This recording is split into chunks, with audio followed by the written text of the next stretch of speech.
Ready? All right. Seeing that it is 7 o'clock, I'll call this meeting of the Community and Economic Development Authority to order.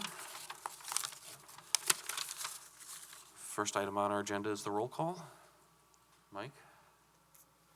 Clary? Here. Hamilton? Here. Arata Frada? Yeah. Wheeler? Here. Potts? Here. Hardy? We have a quorum. All right, thank you. Next item on our agenda is minutes. We actually have two sets of minutes since we did not approve our December minutes at the January meeting. So we have both sets of those in our packet. I would entertain a motion on the, would you prefer we do these separately, Mike? Or? Yeah. Okay. We could have a motion on the December minutes. I move approval. I'll second. All right, we have a motion and a second. Is there any discussion on the December 9th, 2021 minutes? Seeing none, voting on the motion, all those in favor signify by saying aye. Aye. Those Aye. opposed, nay. The minutes are approved. Next are the minutes from the January 27th, 2022 meeting. And entertain a motion on those minutes. I'll move approval. Second. All right, we have a motion and a second. Any discussion on the minutes from January 27th, 2022? Seeing none, voting on the motion, all those in favor signify by saying aye. Aye. Aye. Those opposed, nay. The minutes are approved. Item number 4 is public appearances for non-agenda items. We have no one in here with the council, in the council chambers. Did anyone register on Zoom? Mike, you haven't received anything? Nope. Okay. Then moving on to item agenda number 5, resolutions and ordinances. We have resolution R-27-22 approving addendum number 2 and addendum number 3 to the master agreement to provide consulting services between the city of Fitchburg and H&A Advisors LLC for workforce housing endowment program for a Fitchburg rent-to-own townhome project. And I believe we have Mike and Steve with us. Mike Zimmerman, do you have any opening comments before we turn it over to them? This is the next phase of the Workforce Housing Endowment rent-to-own program. So we've been working with Mike and Steve to develop the scope of services for that next phase of work. And as you know, there's money in the 22 budget to do this work. So I'll turn it over to Mike and Steve. I think they've got a short PowerPoint to kind of hit the highlights of the scope of work, and then we'll take any questions on that before you consider the resolution. Thank you, Mike. This is Mike Harrigan. Good morning, everyone. Good to be with you all. And I'm here with my partner, Steve Affelbacher, and we are happy to present the summary of our proposal to the city for our services related to the next phase of the implementation of the Workforce Housing Endowment Program that you all worked on this past year, and for which a report was adopted last October. The framework of that report serves as the basis for this proposal, and we have prepared a little slide to talk you through that. The details of our proposal, I believe, are in your packet on pages 22 through 26. On page 22 is addendum 2 of our engagement agreement, and that spells out the costs, and exhibit A of that, which starts on page 24, goes through the details of this. I put together a document here that hopefully would allow us to quickly go through the details of this. And so with that, I'm just going to launch into discussing what we have here. These are 7 tasks that are included in our proposal. And they identify the various steps that we see as being needed in order to get to the point of actually having a program was envisioned by the proposal that was developed. On here, Steve and I will kind of just tag team with each other to walk through these bullet points. But of course, we need one of the early stages that we saw as being important was the selection of a site that would work for the type of product that we've identified, which is the townhouse style development. And this proposal involves our work with the city to evaluate up to 4 sites that would be identified by the city that we would then look at from the context of the cost of the site and the configuration of the site and make some recommendations associated with that in terms of its compatibility with the program. Steve, you want to talk about the next step? Sure, yeah, within an addendum, good morning, everyone. Within addendum number 2 then, as Mike has indicated, we've identified these tasks in an estimated number of hours. And then we've assigned then based on, $150 an hour, a total cost then for each phase. So this is what we envision based on the scope that's identified with the amount not to exceed the 35,000 that comes to the bottom. But of the 7 activities, the second one is the development of the partner discussion. If you recall, within the surveys, there have been a number of potential partners that may be interested in partnering with CETA in regards to this particular project. And I think there were in excess of 23 or so partners. I drafted this to say, let's have you identify 10 of those partners, and we'll continue discussions with them as the city sees and CETA sees as being appropriate, but we'll assist or have discussions with them to determine if there's any interest. And that interest could involve then supporting the project with their employees. It could be a cash contribution. It could take place in a variety of forms. We've not assumed any contribution within the numbers we prepared, but this would help us figure out whether or not there was an opportunity then to partner with somebody or some other group on this project. Mike? The next step, another step that's involved here, and by the way, although we've listed these sequentially, some of these things will be done in conjunction with one another, and they'll be somewhat interactive. But the development financing element, of course, is a key piece of this. And as part of our preliminary work, we did have conversations with 3 financial institutions, local institutions in the community. This would be an extension of that, as well as exploring the possibility of municipal financing as an option. Of course, the dollars involved substantially are supported by the tax increment 1-year extension that is available through the city.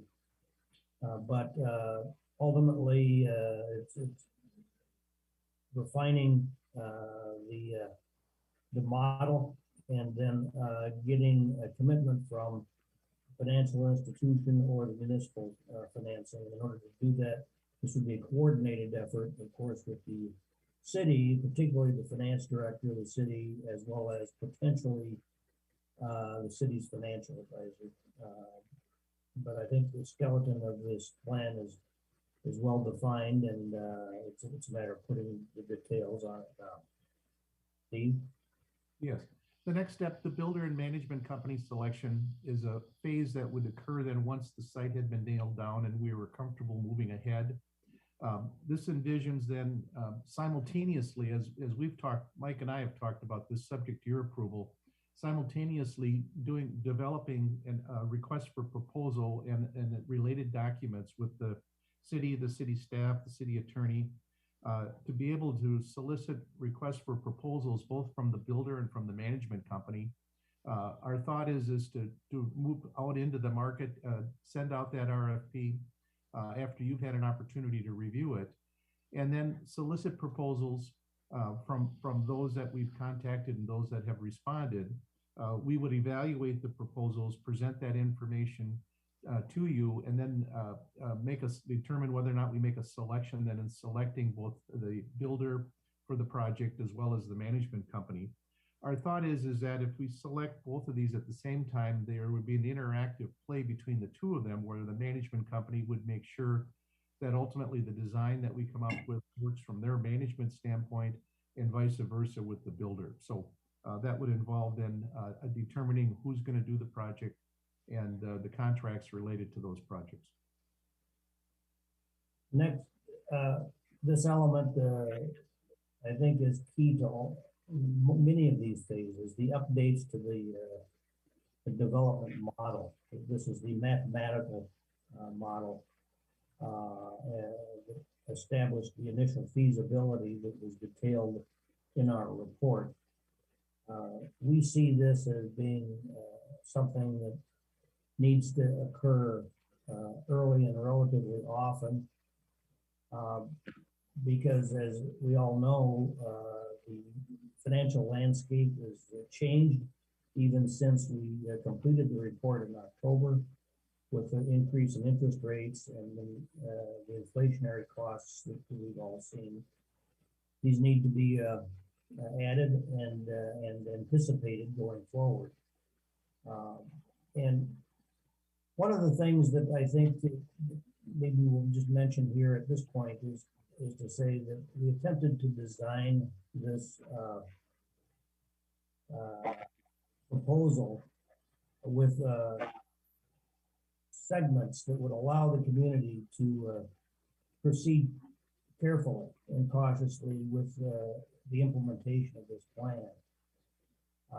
And to do that, there will need to be ongoing updating of the financial model.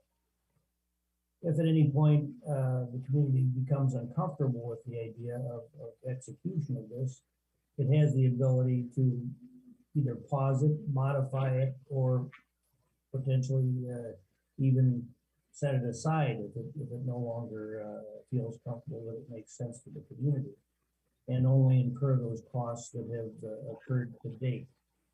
So we see this as being set up to give you as much flexibility as possible and to limit it and to help hopefully limit any exposure that you have at each step of the way. But key to that will be ongoing updates of the financial model. And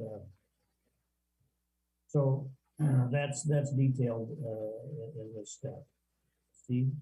Yes, and last then would be, as Mike indicated, the series of updates that we've talked about to make sure that the numbers, you're comfortable with the numbers and what the ultimate outcome is.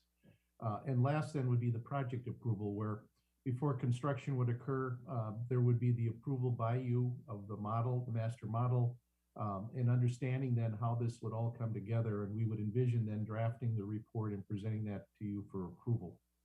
Mike? The creation of the endowment fund is really the final papering of the document, and working with the city attorney and any special counsel that might be identified to assist with this. We, as you know, when we prepared the program, we did have conversations with two different law firms as to the overall feasibility of the approach and the program, so that we're not starting from scratch in this element, but this needs to be tailored specific to the program in Fitchburg and written accordingly to provide for the safeguards that are necessary to protect the participants for the program that is designed. And so that's a quick summary and overview of what it is that we're proposing. I think it's a plan that is laid out in a way that hopefully is understandable.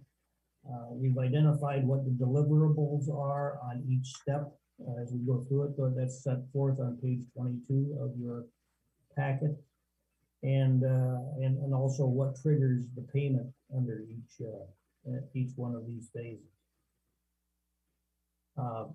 you know, when we started looking at this, we had estimated up to 275, from between 200 and 275 hours. We tried to bring it down to what we think is doable here, with the maximum not to exceed number at 234 hours based on our proposal. So I think it's a good point to stop and see, Mr. Chairman, if there are questions that we can answer on any of the details that we've gone over pretty quickly here. All right, are there questions on the addendum number 2 portion of this? Julio, very tiny, but it looks like you're waving your hand. Yeah, sorry, thank you, Andy. So first, I need to make some correction on the referral sheet first, before I move to my questions.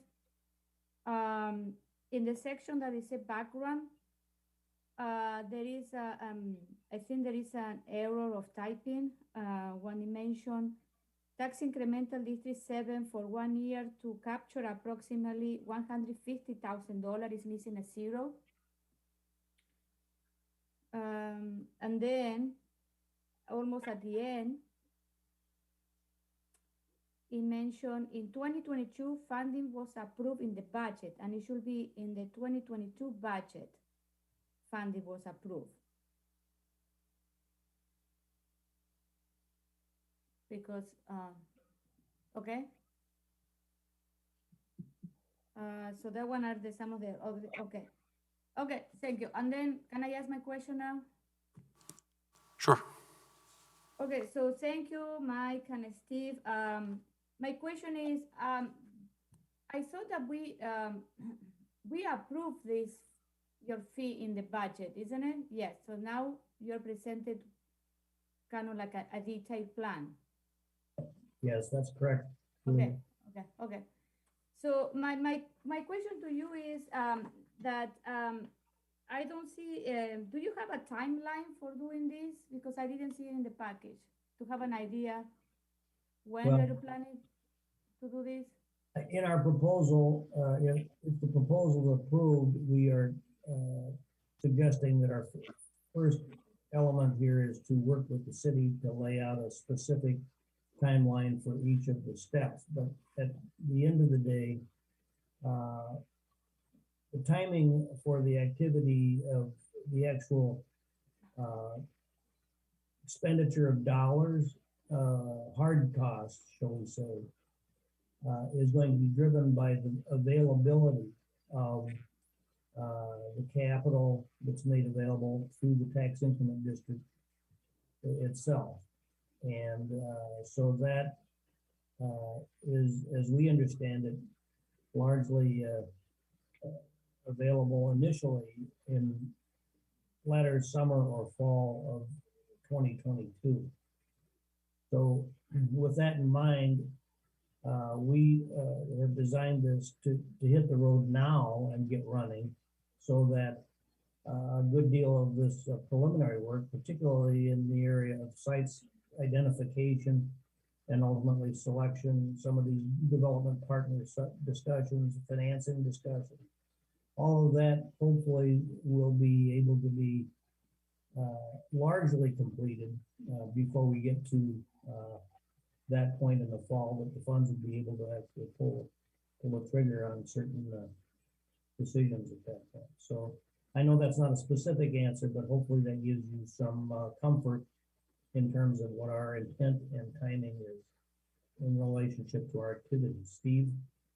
Yeah, we've kind of internally have scratched out a schedule, but we would like input more from some of the other elements within the city, the finance director, and making sure that our assumptions are correct. But as Mike has indicated, we would start then in March and start at the top, and our goal would be to be in a position so that when funds would be ready, which would be after the second tax collection from our preliminary understanding, which gets us to the first part of September, that funds would be available to be expended, which means that contracts could be entered into for the actual construction of the building shortly thereafter. or, within that period of time. So all of this work up to that, the site selection, the discussion of the developer partners, determining feasibility, the RFP, that process would be completed then through the spring and the summer.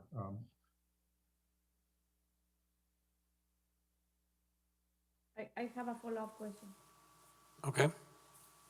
So, Steve, when you mentioned about, so the first step I know is the site selection, and then if we find a parcel that we really like and is feasible for this development project, to buy it. So this is what you're waiting when you said we are waiting for the second tax collection, is to have the funds to purchase the parcel.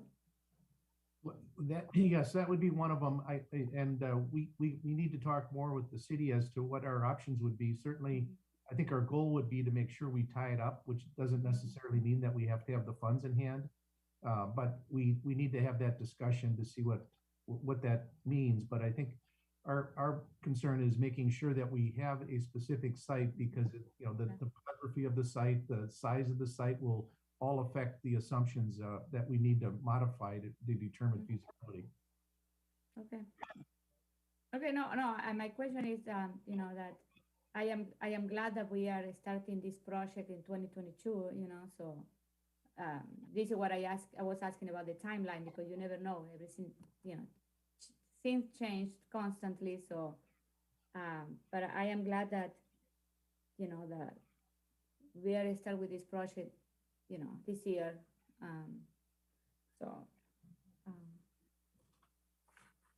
And our goal would be that once, if selected, if this is approved, that we would work with staff internally to pencil out, to finalize that internal timeframe that we would have, and we certainly share that with CETA and make them aware of what our target dates are.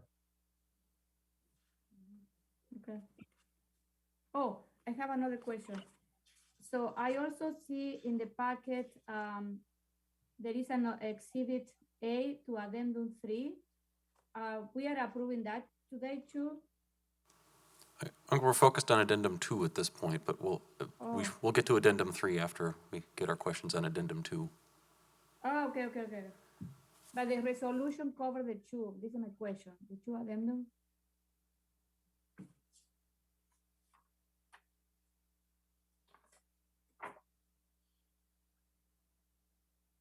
That covers both of them in the resolution, Julia.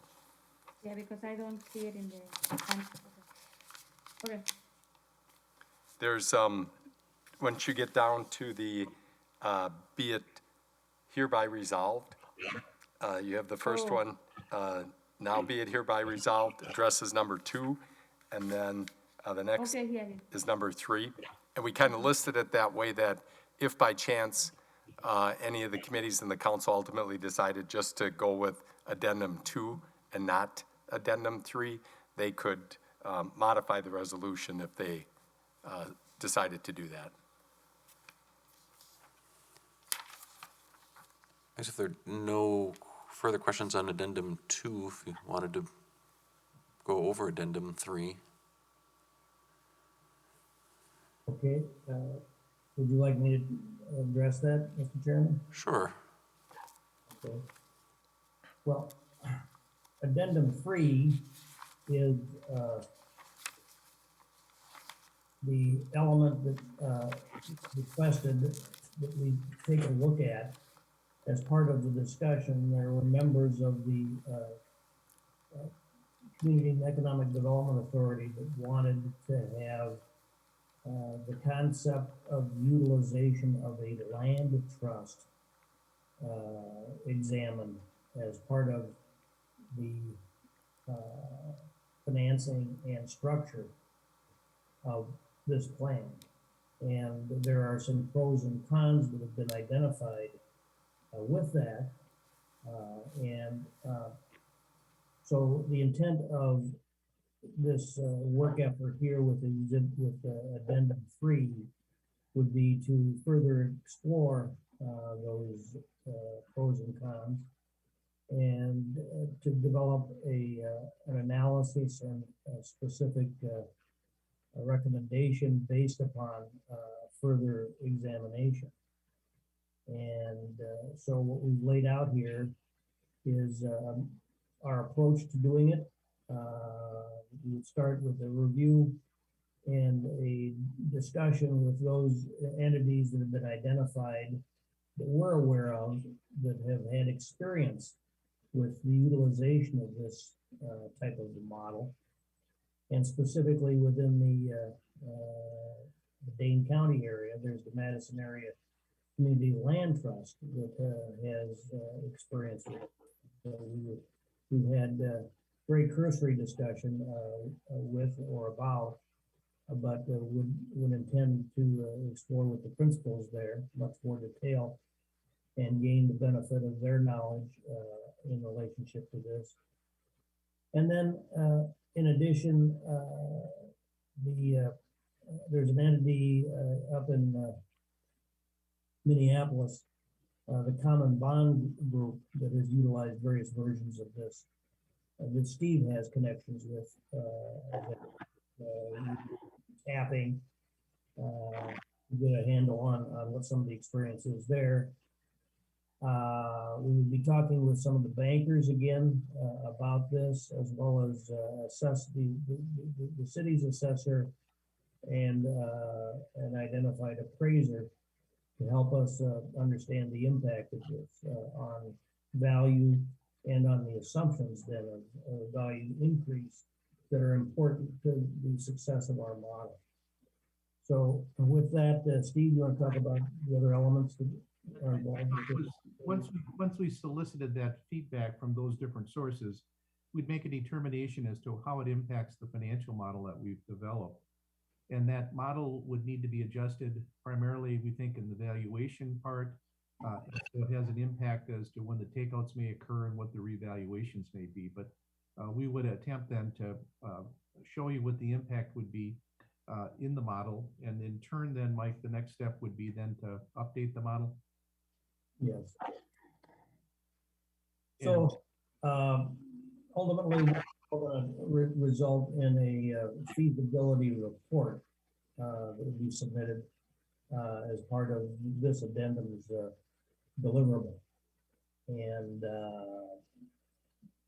so we've identified the cost for this at a not to exceed number of $6,000.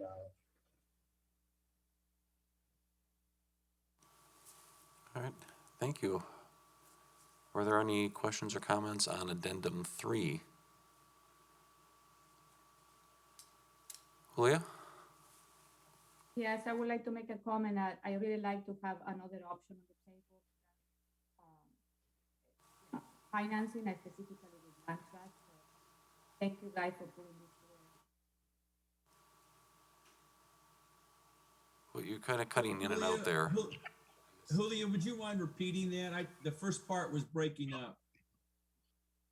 I told Mike and Steven that thank you for including this option, this addendum. That's it. All right. So we do have resolution R-2722 before us. We actually don't have a motion yet. If would entertain a motion. I move approval of the resolution.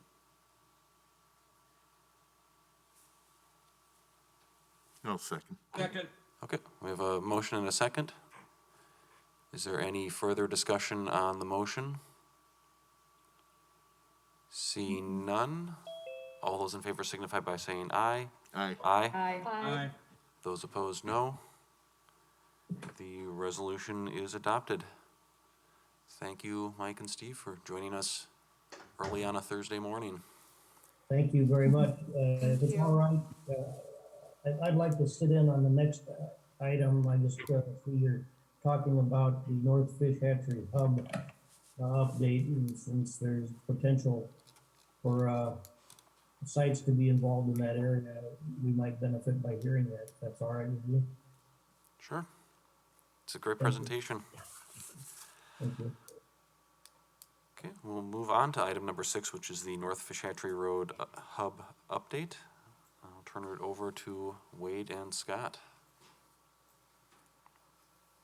All right, good morning, Sita. Thanks for having us. Wade Thompson with City Planning. Scott Endo, our Parks Director, is here as well.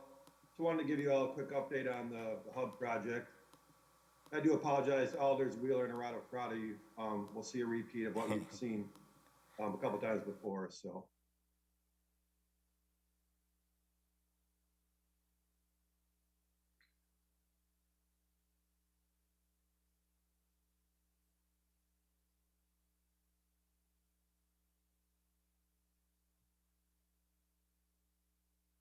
All right, so again, just want to give the committee an update on phase one final design for the hub project. I think this group is fairly familiar with the project. It actually started years ago with seed money from this group to undertake a concept study, and we've come a long ways. We're now at final design. So again, we wanted to give CETA an update on that final design. So again, just want to start big picture, talk H&I, talk kind of why we're doing this. Then we'll talk more about the neighborhood specifically, kind of give it some context. Then we'll talk about the planning process for the hub. We'll talk about some specific components to phase one, and then we'll get into the meat of what final design for phase one looks like. So again, I think folks are fairly familiar with the H&I, but again, I do just want to put it in that context. This is a piece of the H&I, our Healthy Neighborhoods Initiative, a very important piece. And this piece stems from our strategic plan, which was adopted back in 2019. And one of our neighborhoods in the H&I is North Fish Hatchery Road. Again, I think we all know the importance of that corridor and that neighborhood to our city. It's essentially our gateway, lots of traffic, lots of people. Approximately 11% of our city's residents live in that neighborhood, and certainly more are on the way. In terms of residential housing, it's all multifamily, both aging and new. And there's literally no developed city park space in that whole neighborhood, and pretty much minimal city park dollars invested in that neighborhood in the past 30 plus years. So in terms of project goals, again, two main goals: meeting the social, recreational, and resource needs of our residents and attracting our broader community to that neighborhood. That's goal one. Goal two would be to have this project serve as a stabilizing catalyst, spurring new investment, enhancing property values in the corridor without displacement, meaning if folks want to stay as things redevelop, we want them to be able to stay. We've been at this, again, for literally years, engaging with our residents, our community. We took a little bit of a different approach, given the neighborhood demographic. We tried to be a little bit non-traditional in terms of engagement. I would categorize it as grassroots and organic, trying to meet neighborhood residents where they're at, whether it's their neighborhood or places they shop or eat. So we really tried to be, again, non-traditional in engaging our neighborhood residents. We also had a work group that helped inform the process. And then we had various design partners that were helpful as well. And that led again to this idea of a concept or a master plan. And then from that concept master plan, we've come up with a final design, which we'll talk about more today. So again, just reminding folks what the concept was all about. It basically had two phases. Phase one, north side of Traceway Drive, that's the blue area up here. And I would categorize that as enhanced park space. And again, that's what we'll talk about today. Phase two is south side of Traceway Drive, the orange area. And that was framed in the concept as more of a traditional community center type facility.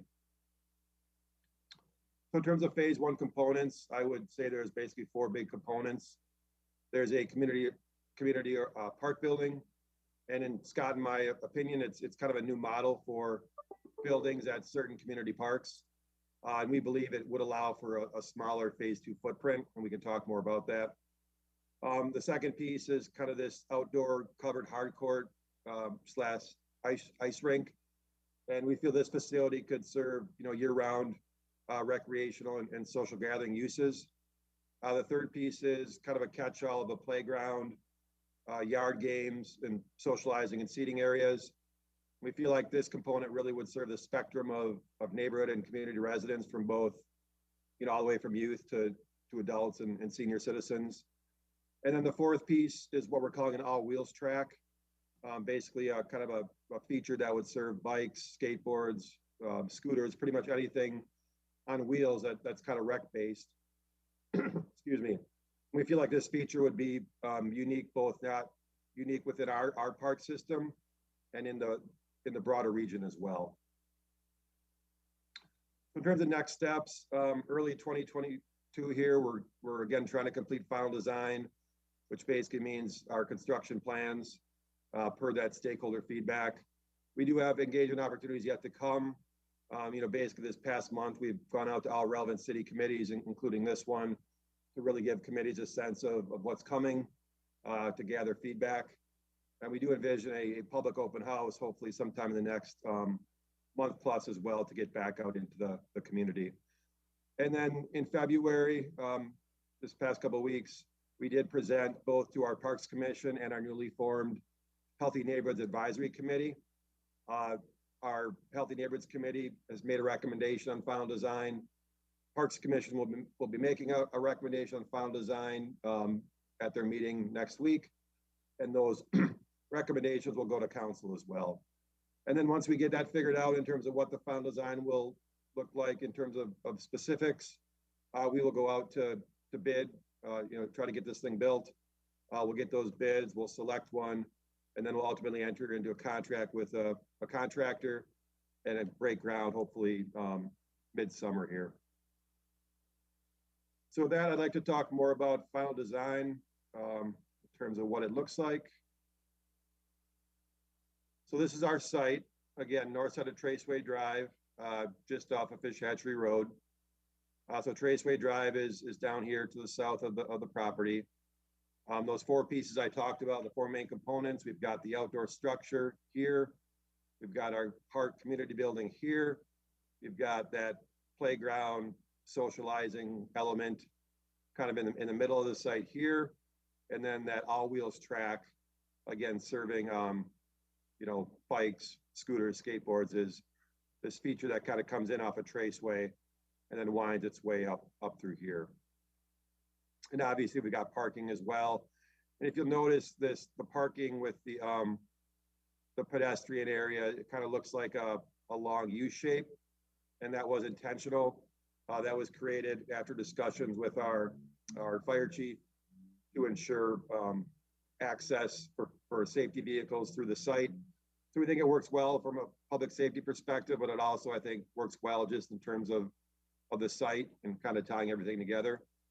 So that's kind of the rationale for that. And then again, just more detail on the pump track. I'm certainly no expert on this, but we did hire a group that has nationwide experience in developing these kind of concepts. They actually developed planned the similar feature at Leopold Park in the neighborhood. So the goal here was not to duplicate that feature, but to create something unique and have these two features complement each other. And we think that was accomplished. So basically, you get a lot of different experiences on this pump track. You've got kind of an entry point that's fairly flat, got some undulations, probably for kind of all expert levels. And then you get into kind of some more expert intermediate type experiences on the northern part of the site. And these are just some images of what the track elements would look like. I do want to point out we are looking to pave the surface. Paving might be a little bit more expensive up front, but in terms of long-term maintenance and upkeep, it definitely is cheaper than dirt. So we are envisioning a hard surface on this track. And then moving into the building itself and the outdoor covered structure, I do want to focus first on the building. As I mentioned, we think this is kind of a new model for a park building at certain community parks. So again, we're talking Traceway Drive, just to the south here, bottom of the screen. We have our entryway into the building. We are envisioning a little area for, I guess you could call it reception, information. Potentially our neighborhood navigators could have some office hours up here, or other city staff as well. And then we are creating a little office space where again, city staff could be housed if needed. We could have, so we're envisioning a reservable space, you know, with maybe some computers. If a resident wants to come in and do some computer time, that would be an option. Similarly, if, you know, there's neighborhood program and service providers, social workers that want to meet with a client, you know, in a spot, they could reserve this area and meet as well.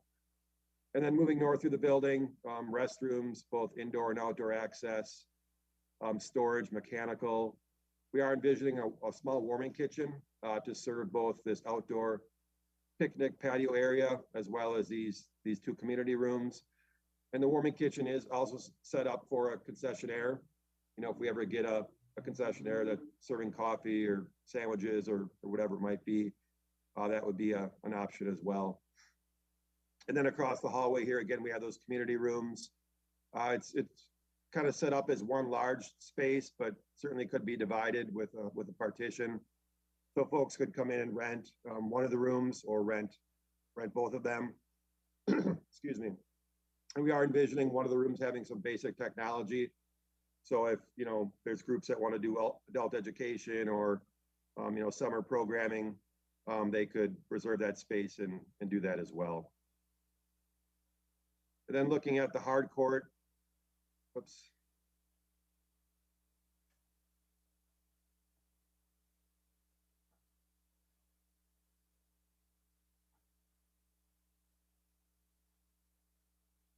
Again, it's kind of a, you know, a traditional hard court that you've seen, you know, in a lot of other city parks, but I think the nuance here is that it'll be set up for, you know, a lot of different type of recreational events, whether it's basketball or pickleball. Similarly, we are proposing a covered structure, which allows for a lot of social gathering opportunities. You know, things like farmers markets, movie nights, little mini concerts, those sorts of things. And we'll see images of what that looks like.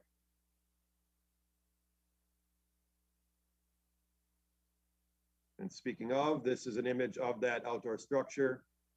So this is looking, I guess, east towards Fish Hatch. You can see the structure here, and then the community buildings in the background here.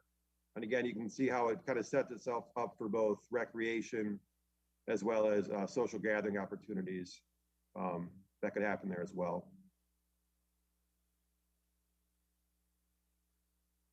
Another image, this is looking the other way, away from Fish Hatch. One thing we are thinking about is a mural wall. So this wall here kind of serves a function of a backdrop for, again, community events, but could also be a little bit of a public art piece. You know, a mural wall that we could certainly involve the broader community in helping to shape the vision for that.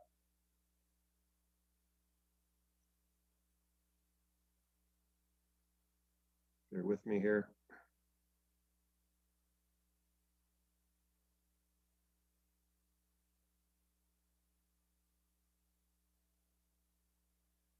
And then this gives you a better view of the building. Again, we're on Traceway Drive looking, I guess, northeast, you know, towards Fish Hatch. And you see the real connection between that outdoor structure and the park building. This is another image of the outdoor structure. This is I guess, a winter view. Again, at this point in time, we are proposing an ice rink. It's kind of a year-round, making this a year-round feature. So this gives you a sense of how the ice rink would look if that, you know, comes to fruition. Now we're looking at the back of the site. So we're looking towards Traceway Drive. This is the building here. You see, again, the connection to that outdoor structure. We are envisioning a little window here. Again, if we staff the building, we're envisioning rentals, whether it's ice skates or maybe bikes for that pump track feature or other basic rec equipment.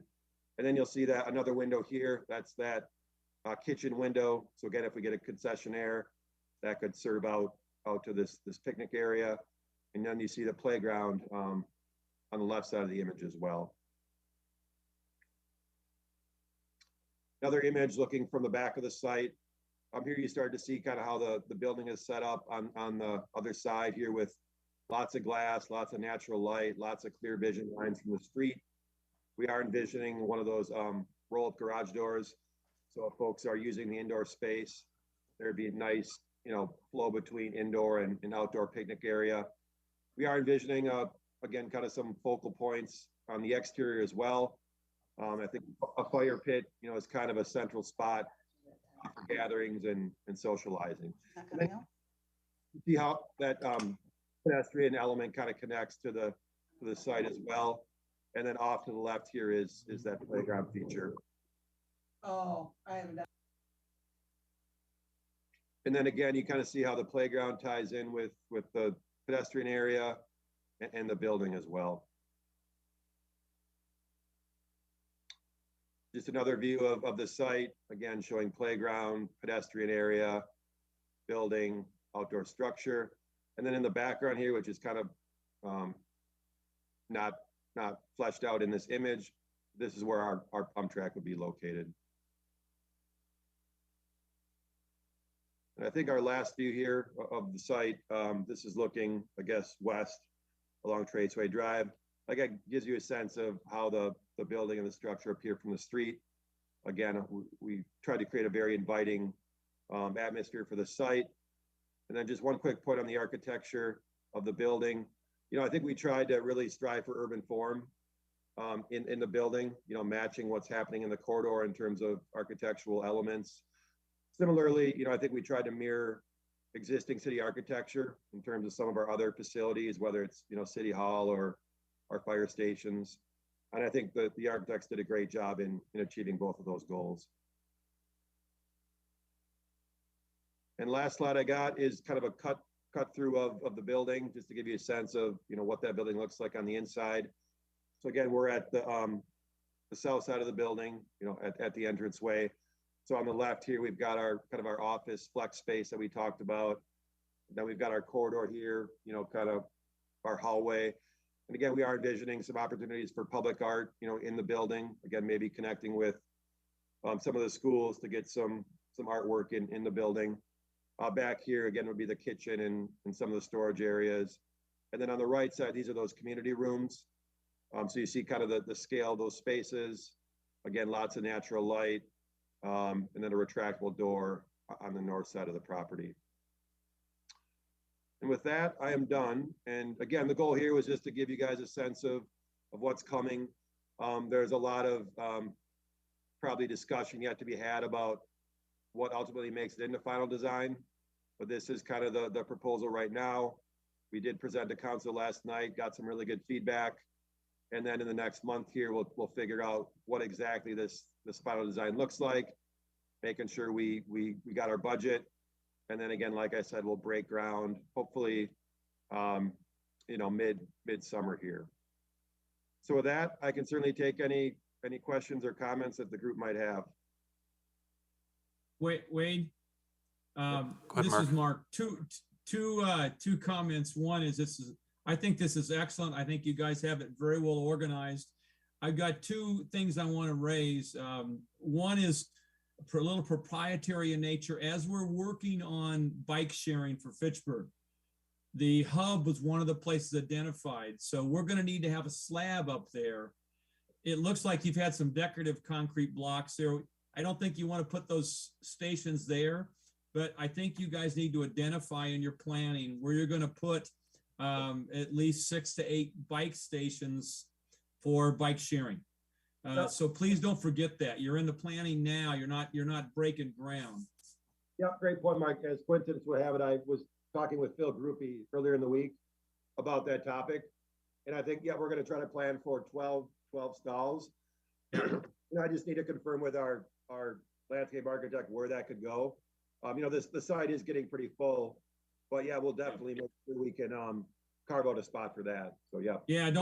And make sure you kind of want to put them up by the building sometimes if you can, because from a security standpoint, they're going to be better off than sitting out in a parking lot somewhere all by themselves. So anyway, just think about that. The second thing is more of a personal comment. You're redoing the tennis courts up there, aren't you, as part of this? And maybe it's the question for Scott. Yeah, so the tennis courts are on the south side of Traceway, just Right. Off the screen here, literally due south of, hold on. They're right by the golf course. Yep. So kind of, I would say somewhere down in here. So Yeah. that currently is in our holding. That's held by Plesco, the folks that own all those apartments up there. But Plesco has been a planning partner with this project since day one. And as I mentioned, our phase two on the south side does plan on that tennis court property. So we've been working with David Gevers at Plesco, and our goal is to get that tennis court property into city hands. We want it, and David wants to get it to us. But we're just working through some of those details right now. But yeah, assuming we get that property, that would be part of a phase two. As I mentioned, or maybe I didn't mention it, but our phase two concept needs to be refined depending on what Okay. happens. Ultimately, with this phase one, that would dictate what happens in phase two. So once we get this thing figured out on phase one, we will go back and refine phase two concept, including that tennis court area, and then ultimately present a phase two final concept, at some point soon, and then ultimately move towards final design with that phase two as well. So. Well, again, my personal comment, put pickleball courts on there as an option when you redo those tennis courts. Well, and actually that is included under the hard court on the north end, Mark. So we're kind of moving that activity from the south side to the north side. Yeah. Thanks, guys. Julia? Yeah, so I have a question for Wade. You are naming a community building, but I thought it was a shelter. I know that it's bigger than a shelter, but Yeah. according to the comment that we got last night from Common Council, there is kind of like a confusion about how to name this building. Yeah, I guess at some level it's semantics. I mean, it certainly has shelter characteristics like we have at our traditional park shelters, but I think it takes the shelter concept to the next level. And that's needed because of the site in the neighborhood. So, whether it's called a shelter or a park building, I guess we can decide on what we want to call from here on out. But point taken, I mean, I think there are shelter elements to it. There are community center elements to it, but it's certainly not a community center. And I think it's, one step above our traditional shelter. So again, I think at some level, it is a new model for, a park building, a park facility in a certain kind of park, if that answers your question. Well, and functionality certainly is the characteristics of it is independent of its name is how will it function. And as Wade mentioned, it's going to function as both a community center to some degree and a shelter to some degree. And I think if we look at McKee Farms Park Shelter as our closest similar structure, or maybe Hugo Jamestown, the only thing different that this is a little bit bigger, but again, that's reflective of the bigger population it's serving. Yeah. And the only real difference that this shelter or building has that those other two don't have is a office space. McKee's got a kitchen, McKee's got a community room or community space. And I guess, so those are some differences, but again, we feel like given the site, given the neighborhood, it made sense to include those kind of features. Okay, so can I ask another comment? Go ahead.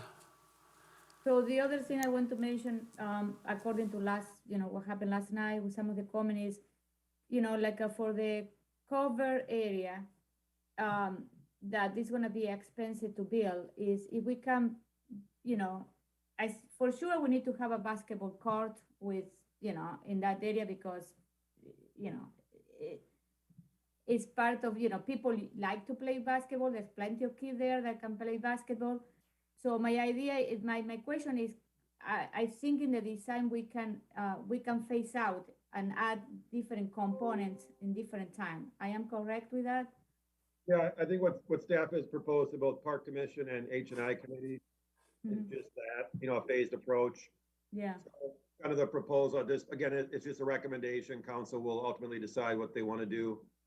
But at this point, what staff is recommending, just bear with me here.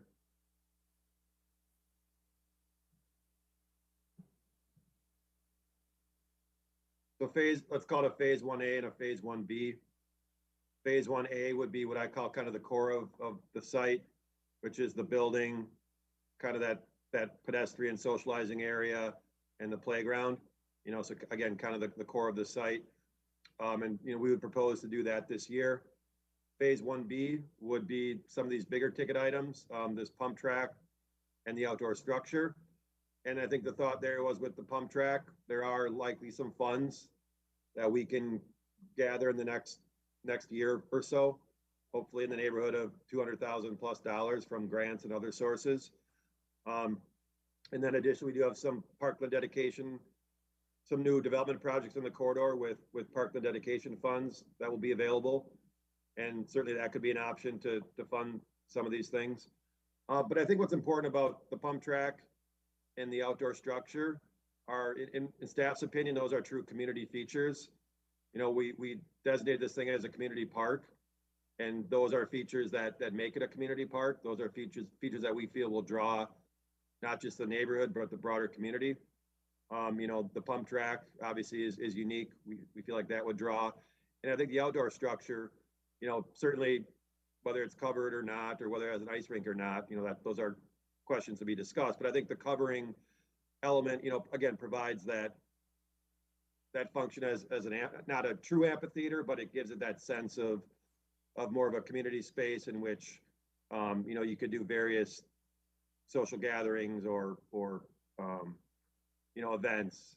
So I think those are, again, reasons why, staff was proposing covering the structure. Certainly we have hard courts in our system that aren't covered. But again, that's some rationale in terms of why we're proposing a covered structure. Can I make a comment? Go ahead. So I want to repeat my comment that I did in the Healthy Neighborhood meeting and parks. I think that the bike track, all wheels track, I think this is a very important element for this park. And I would like to see that built in the phase, because that one is going to be the main attraction, So, and I know for some of you, I am bringing an amendment to the investment plan. So to use some of the ARPA fund to fund this bike track. So I would like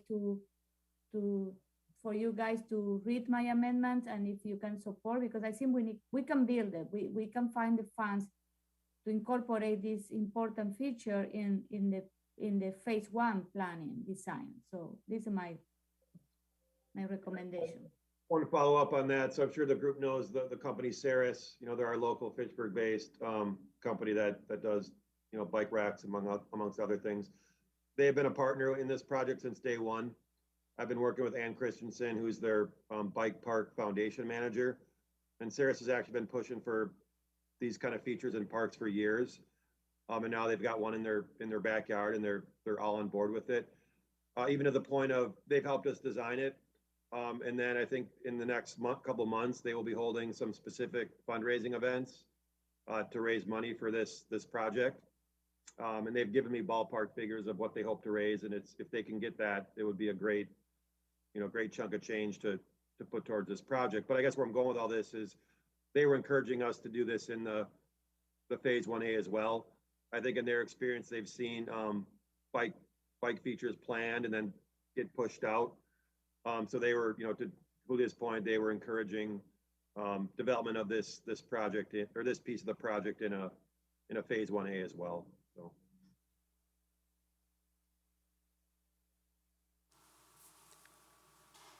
All right. Are there any other questions? Go ahead, Scott.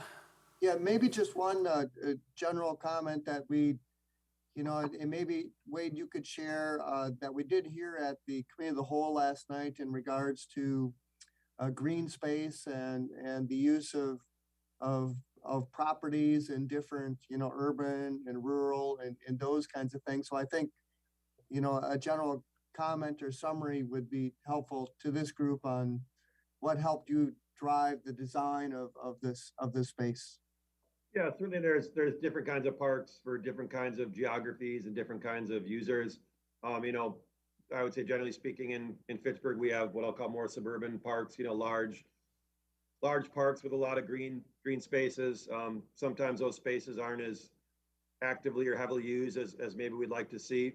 So this property was planned for intensive active use. I guess you could call it an urban type park. You know, maybe more hardscapes than you see in a traditional suburban park, but that was intentional. You know, and we did, and the site was small, so we tried to, you know, get a lot into a smaller site. You know, that being said, we feel like there are still a lot of, I guess I'll call them green areas for lack of a better term. You know, pretty much everything you see in kind of green here will be, you know, a green area. Some of that will be for stormwater, but I think it will, you know, create that appearance of, you know, just a nice aesthetic, open green area in a park. Certainly, this isn't a park that's going to have a, you know, an open green soccer field or anything like that. That wasn't the intent. That wasn't within the realm of possibility given the site constraints. You know, that being said, to the south side, we do have obviously our golf course, which currently is a golf course and will remain that way in the foreseeable future. But as we continue to hopefully pick up property down there, you know, tennis courts or whatever it might be, there is opportunity to create, you know, more of a traditional, you know, open space, kind of green park down there as well. And we do also, we have the tennis courts will come into our holdings. And then we do also own a property to the west or the east of the tennis courts, which is currently green space. And again, we'll see what phase 2 ultimately brings. But yeah, that was kind of the rationale for why we've developed the site in the manner that we have.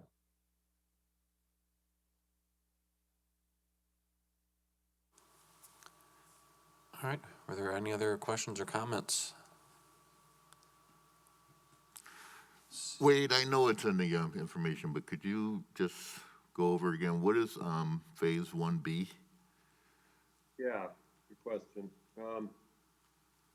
Phase 1B, yeah. So as of, again, this is just a staff recommendation that's kind of come up in the past couple months as we've gotten our budget numbers in, for our cost numbers in. So phase 1B would be the outdoor structure here. And I think there's discussion about exactly what does that mean? Does that mean covered? Does that mean year round with an ice rink? So there's some variables there, but it would be that piece. And then it would be the all wheels track. So basically those two features. Okay, thanks. There is a video, Aldo Leopold Elementary School has a track also, which is different than this one, but the interesting thing, if you look at the video, they have adults coming from, one came from Sun Prairie to actually be at Aldo Leopold Elementary School to use that track, which is more, you know, doing tricks and everything. So as far as the bike feature in this park, I kind of agree that would be probably a big draw for people even outside of the city. And yeah, just one piggyback on that. Yeah, the guys that designed this, again, they're kind of the nationwide experts in pump track planning, and I think they did a really great job. You know, we kind of talked with Saris at the beginning of the project and kind of wanted to create a feature that everyone could use, but also would really attract teens.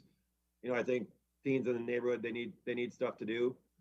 So kind of this feature would lay out in terms of the entryway would kind of be, you know, accessible to all kinds of wheels. And then you kind of have a beginner element here. And then these elements here are more intermediate and advanced. So again, you know, to Jim's point, I think this could be a really cool feature that it, you know, could be for the broad spectrum of users and it would attract folks from the broader community. So. And I really do like how you've designed this with the Leopold one, that the Leopold one is sort of the entry way for the younger kids, and then they can transition up to this one as teens. Yeah, and I think you're almost creating kind of a nice little, you know, I know it's Madison, but a nice kind of node in the region of parks with bike features. So I think, again, the goal was for them to complement each other. So, yeah. Hey, Wade, if I can just make one more comment about the 1B that I think Jim raised that. or what was 1B. The covering that multi-use structure will be very important. I have two grandkids in Minneapolis, and they've got a covered structure that's open like your structure is, that in the winter it's an ice rink the community can use. And again, there's no ice rinks up there. And second of all, in the summer, they skate in there. They were playing regular hockey with roller balls. I mean, it gets used all year versus just if you make an ice rink in the winter and it's nothing else. But I think this is a good idea to keep it covered because it does let us use it in inclement weather as well. So I would vote, as you look at 1B, to keep it open like that and keep it covered. Yeah, I appreciate the comment. Mark, do you know by chance the name of that park? Yeah, it's in St. Louis Park. Okay. I can get you the name of it. Yeah, if you don't mind, I'd like to take a look at that. Yeah, it's actually looks a little bit like that, but and then they've got another community building sits right next to it. So I'll get you the name of it. Great, thank you. With that ice rink is really interesting because in my neighborhood, there are 3 houses that actually they put ice rinks on their lawn, which they actually built. So I can see that being used. But as people know me, I always worry about operating costs. So that's always my thing. Yep, and to that point, we didn't include in this presentation, you know, we just wanted to give these committees kind of a broad brush overview, but we are starting to flesh out operating costs, and Scott's put some numbers together, and certainly there will be a cost, but you know, we think it's reasonable and relative to the benefit that this, you know, this property would bring to the neighborhood and the city. So maybe Jim would volunteer to drive the Zamboni. You know, when I was growing up in Philadelphia, we actually had a recreation center, and at the age of 8, I was going to the ice rink, and yes, that Zamboni looks really good to drive. I would volunteer for that.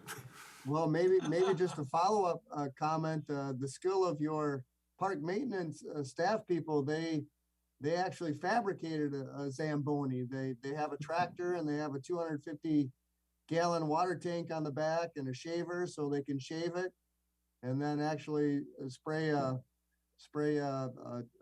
fine coat of water to make the ice. So they actually fabricated one. So in theory, we do have a Zamboni, actually. My apologies for taking us off track. I'm sorry. Oh, that's all relevant. That's all relevant. Wade, this is Dan Hardy. Is this ice rink, is that with coils or is that by natural cold air?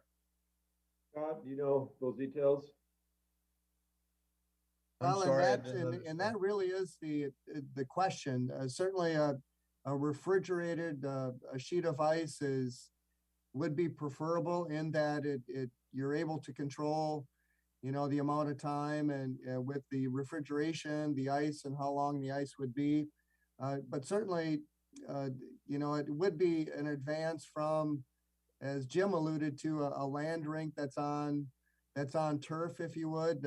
A land rink on turf, you need to wait until you get, you know, frost in the ground and you throw water on it and it brings frost. And but case in point, if you'd have a paved hard surface, in theory, you could put boards up and get a water hose and spread water on there. So that would be a less expensive a way to create ice. So there's a couple different methods to do it, and hopefully that answers your question. You know, both refrigerated, which is really optimal, but certainly a makeshift land rink on a hard surface is another potential option.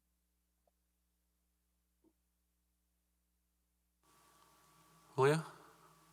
Yeah, so on my final comments about this hub or this park here is that you know, I don't know if Wade, you mentioned this, that 11% of our population live in this part of the city. Most of them, I would say all of them, live in multifamily you know, apartments.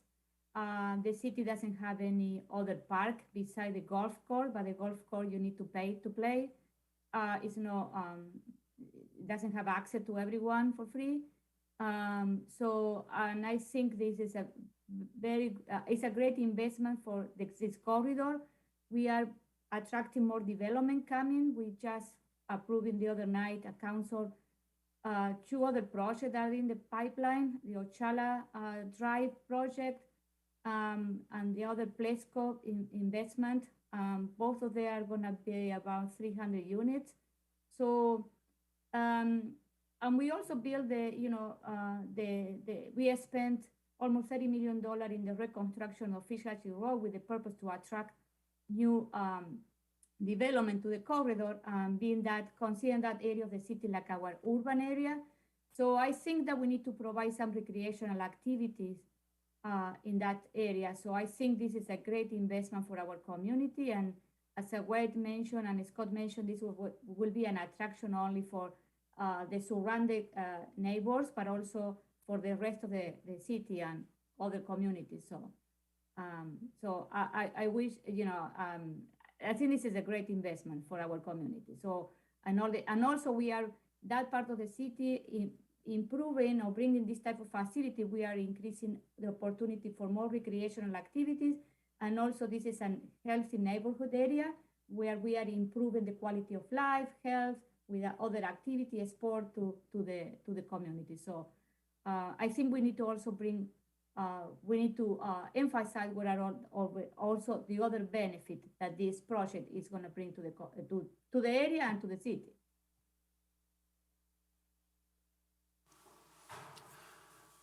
All right, thank you. If there are no other comments,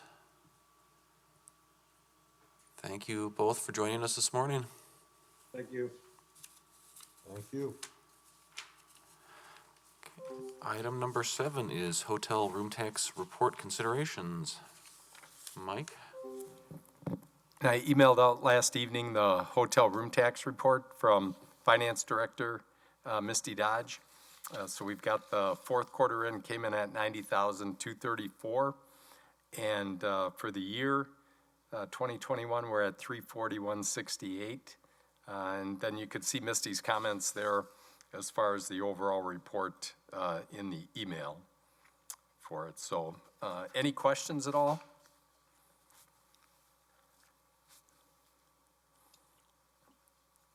And again, we were kind of operating under an essentials only budget this year, so we kind of maintained our memberships in the various organizations, and then the transfer to the general fund, which is an allocation of salary costs. So it just was pretty much bare bones expenses. But as we look to the future, hopefully we can start to get back to some of our promotion and marketing. And Joyce and I are just talking about discussions about maybe bringing back the business luncheon, which we haven't had for the last 2 years, which is obviously a very popular event. And hopefully with the pandemic subsiding to some degree, we can bring back a great networking event for that. So we'll keep you posted as we start to talk about that. Q4, I mean, it's not great, but it's pretty close to where we used to be. So Yeah, it's positive. Positive and trend, yeah. One thing I will note, and kudos to our fire chief, Joe Pulvermacher. He worked to bring the State Fire Chiefs Association to Fitchburg, which I think is here this week at the end of this week at Wyndham Garden Place. And thanks to Angela Kinderman and her team at the Fitchburg Chamber Visitor Business Bureau, they helped to work with the Wyndham to kind of put the whole package together for that event. So we're excited to host them here in Fitchburg this week. All right, great. Any questions for Mike? Seeing none, we'll move on to agenda item number 8, which is Economic Development Director and Committee Member Reports. Mike, if you wanted to take it away. Yep, a few updates for you. Next week, Tuesday, March 1st, at the Fitchburg Chamber Visitor Bureau, business before 9, at the Hawthorne Suites. The guest speaker will be the president and CEO of our regional partner, Mad Rep, so Jason Fields will be there. If you want to join us for that, go to the registration, and that kicks off like at 7:45 in the morning at Hawthorne Suites next week, Tuesday, March 1st. On March 23rd, we're coordinating a presentation and an update to Smart Growth Greater Madison, a regional development organization. They come out here every once in a while to get a Fitchburg update. So we've been working with their executive director. We're going to start with a brief stop at the Workforce Training Center that the McKenzie family and the Boys and Girls Club are renovating over there, the former Thermo Fisher building. And then we will move over to the Hop House for the Fitchburg portion of the presentation for that, which will probably kick off about 3:45 or 4 o'clock. The Fitchburg Chamber guides arrived yesterday here at City Hall, so watch for these in the Fitchburg Star. They should be going out to all households and businesses here in Fitchburg, so another great publication from our partner, the Fitchburg Chamber Visitor Business Bureau. And then one thing that we've kicked off and launched here is Fitchburg Staff Development Team meeting. These occur weekly now on Tuesday afternoons from 2 to 3:30. This is something that we've set up for different development projects that we can slot in on a regular basis there that's available. So if the planning department or myself and Joyce are talking to any development entity and bringing forward a proposal, we've got kind of a standing meeting that we can bring them to. And we've added to the team to include not only planning, zoning, public works, but we now have the fire department and building inspection and assessing, finance, and legal join us periodically depending on kind of the topic and items of discussion. So we kicked that off a couple of weeks ago, and I've already slotted in a couple of groups. Last week we had a really good meeting with that team with the Department of Health Services, I think it's called, for the River Song senior housing project that is coming forward in Terra Vesta, because that's going to be a licensed facility because of the assisted living. So it was a really good, productive meeting and conversation to sort through some of those specific details for a licensed facility. As you know, TID 6, we're planning to close this year. We already did and moved through the housing extension, which is going to provide the dollars for our rent-to-own endowment program. But then we'll be closing that, I think, coming up here in March or early April. And then, as you might remember, we're over the 12% equalized value right now for TID districts.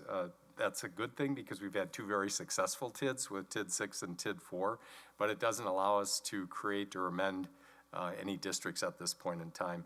Once we close TID 6, it sounds like we will be under the 12% for a little while this year, but then when the new values come out in August or September, we will bounce back up. So we're just talking internally here. Are there any strategic areas where we would want to amend a TID or create a TID? So staff is just having some internal conversations on that at this point in time. And then I think we're on track, hopefully, definitely next year, to be able to close TID number 4, which is the big TID district here geographically on the Fitchburg Center, Fitchburg Tech Campus, and over to Highway 14.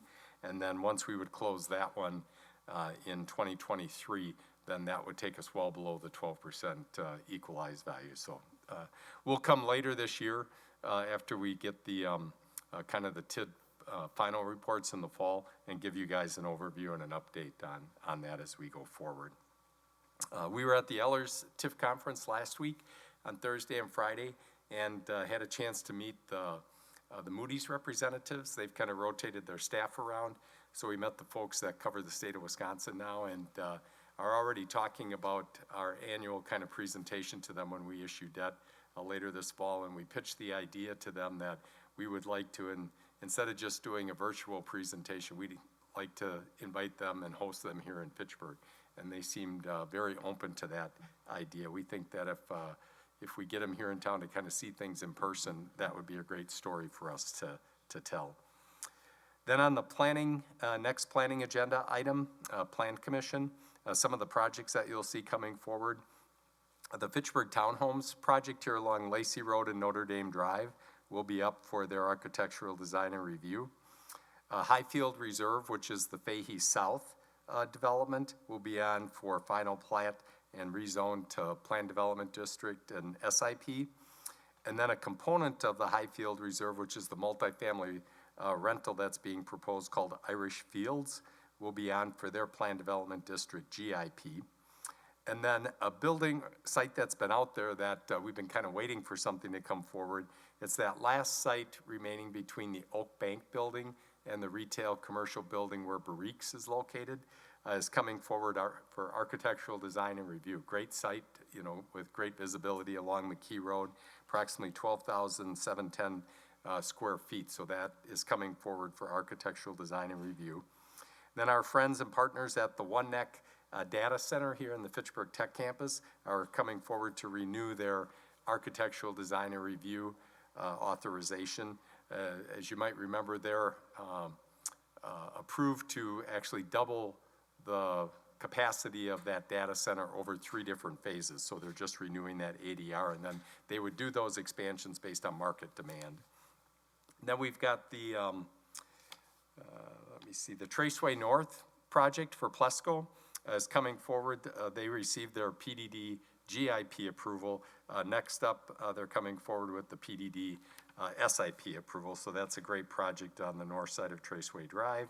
And then one small commercial space, Tropical Smoothie, is coming forward with a conditional use permit to take this space at 6231 McKee Road in the Shops at Orchard Point development over there. So those are some of the things that are on the Plan Commission agenda coming up here next month. And then for our March CETA meeting, we're still planning, hopefully, and Mark, I'll try and coordinate with you to have the B-Cycle people still coming. I think we were targeting March there.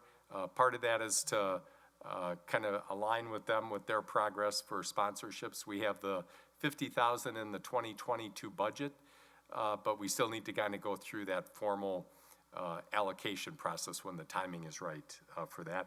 And then we also are hoping to have Phil Spiam come forward and give us a presentation and an update on the development activity in the Terra Vesa neighborhood. That neighborhood is just really a popular place, and with the Forest Edge Elementary School there.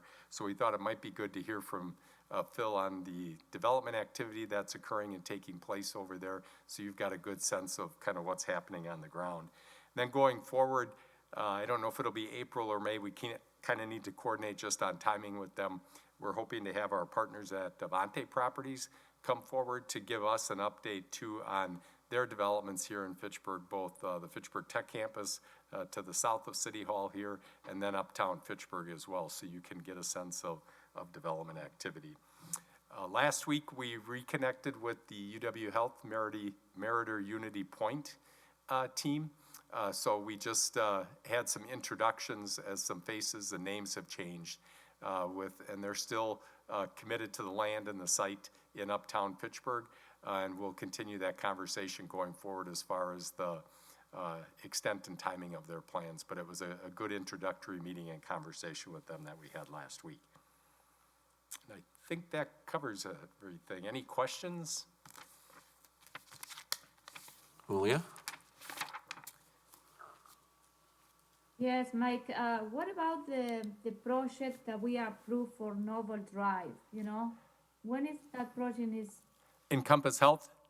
Yeah. Yeah, I checked in with their director of development there, and they're still finalizing kind of their building plans. You know, actually that gets submitted to the state and everything, and they'll be coming forward, she said, kind of late Q2 or early Q3 to kind of start their project. Okay. And what about the one in lot 53 and 54? They are planning in the spring to start with the. Yeah, I think so, Julia. Yeah. Okay. No, because some of the neighbor asked me.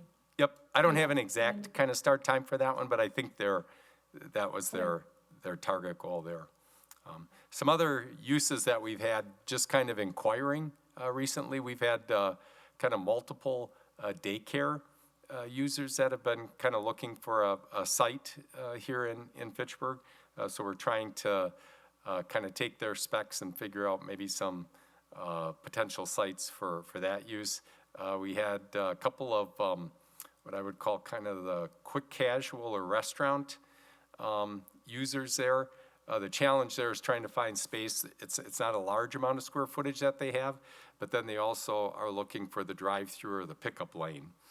there, and we don't necessarily have a lot of buildings or space, with that right now. And that we've had another potential inquiry from a hotel product too. That is just kind of looking around at some potential sites. So staff has been having some conversations regarding those and providing information for some of those prospects that have been looking. We have someone new joining our meeting. Yeah, I know.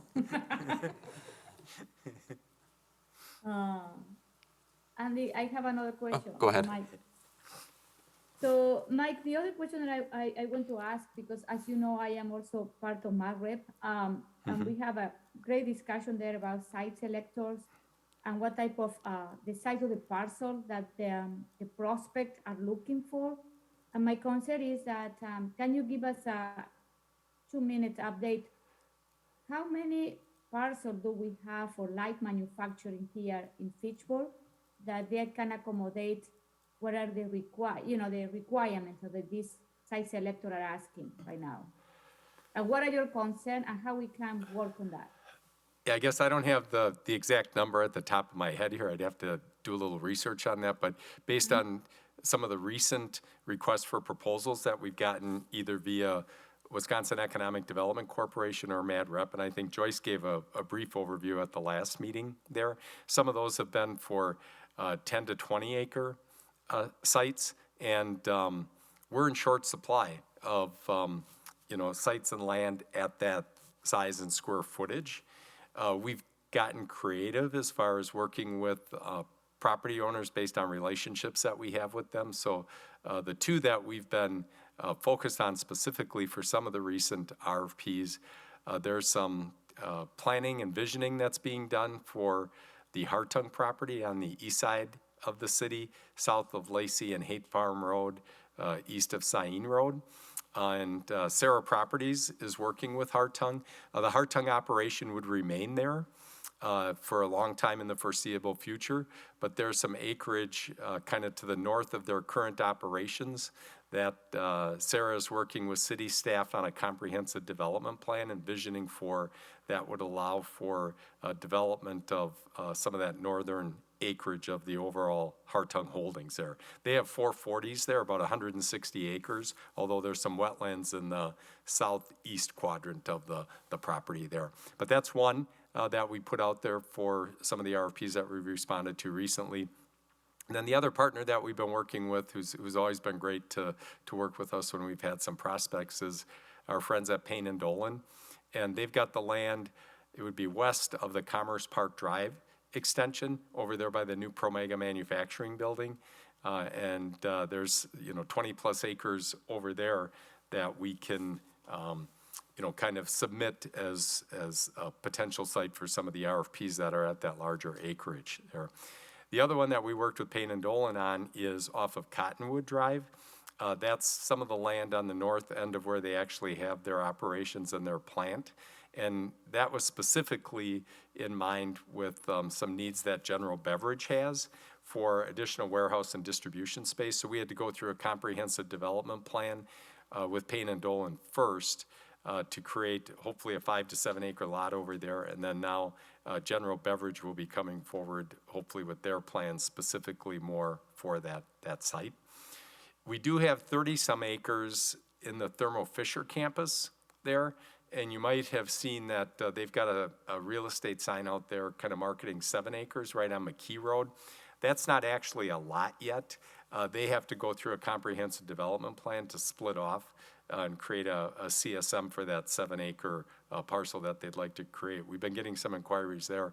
But then the balance of that land, at least to date, Thermo Fisher is kind of keeping that for themselves and not marketing that or making that available to other inquiries. So we've been talking here internally. I've been having conversations both with the mayor and city administrator Chad Brecklin and also now Deanna Schmidt, the planning director, that as we look forward to some of these other areas of future urban growth areas, and I think for CETA's information, the council in the ARPA and the TID 6 closure money, there seems to be a support to provide resources to do two neighborhood plans. One would be for the South Stoner Prairie future urban growth area, and then the other one would be for the Greenfield neighborhood over there along Sain Road. And so it's important that we hopefully get the funding to do both those neighborhood plans and get that process started, because at a minimum, it would take 12 to probably 18 months to get through the neighborhood plan process, and then ultimately we would need to go forward to CARPC for urban service area requests. But Chad and I were just talking the other day, even from a residential standpoint, when you look at the growth in the Stoner Prairie neighborhood with William Ryan Homes and Crescent Crossing, that's probably going to be built out at the end of this year, you know, with the lots and sites that they have remaining. So we're hoping that Payne and Dolan will be finalizing their plans for the subdivision at Fitchburg and Lacey Road to get us some inventory of lots in the foreseeable future until we get through those neighborhood plans to bring, you know, new areas online in the city. But as part of both of those neighborhood plans, hopefully, Julia, it would include, as we work with a consultant there, some land areas for those clean manufacturing, light industrial sites that we are in short supply of. We don't have a lot to submit sometimes when we get those RFP inquiries. Yep, go ahead. Yeah, so my last a question, Mike, with the Edgewood athletic project, what happened in the last CARPC meeting? Did they approve the? Yes. There was an approval.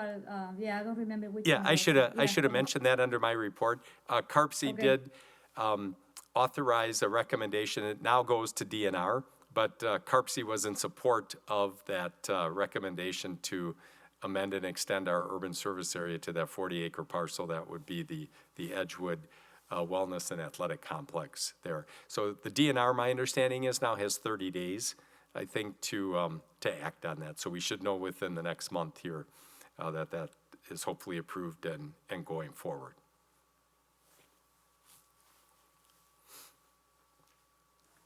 All right. Oh, Yeah, I have another question. all right. What about the two property on Lacey Road? They were sold between, you know, Ficherona, Phelan and Dole, and the O'Brien Farm. There were two property there. They were sold, and the rumor was that a quarry was planning to come there. That's the Richardson property. They're Yeah. south of Lacey Road. And there's an operator that acquired that property. And we're going to be having some conversations with them as we look forward to, or moving forward with the South Stoner Prairie neighborhood plan, you know, there. One of the things with that property, there's significant grade and topographical, you know, kind of elevations there. So there might be kind of a, what would you say, a coalescing of interest here. Whereas if they need to, you know, do some grading and excavating there, that maybe makes it more development ready for us. So I think we need to bring them in here and have some of those conversations going forward. But I wanted to wait until we know definitely that we've got the funding for the neighborhood plan. And then I think the mayor and Chad want me to re-engage in those conversations and have them come in, because there would be the two main property owners, this entity, and then also Payne and Dolan are kind of the main property owners of the land that encompasses that South Stoner Prairie future urban growth area.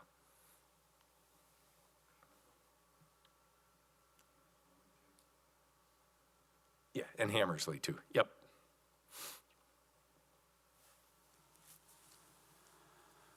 All right. Thank you, Mike.